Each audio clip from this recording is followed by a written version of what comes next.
Meron na naman pala ako ditong nakuha na headlamp. So ito pong headlamp na ito, zoomable po ito.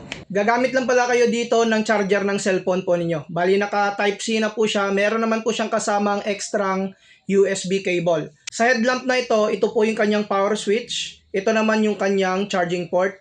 Naka Type-C po yan. And then meron po itong kasamang strap. So kahit anong size ng ulo po natin, mag-fit po ito. Ito po ay stretchable. Kagaya po nito.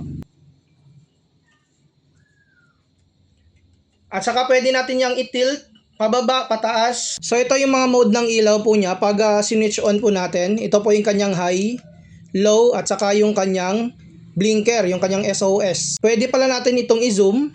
Yan, kagaya po niyan, na-adjust po natin yung laki ng ilaw po niya.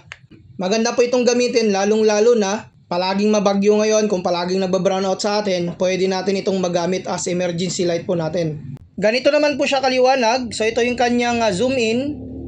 At saka ito naman yung kanyang zoom out. Kitang-kita po dito yung mga gamit po dito.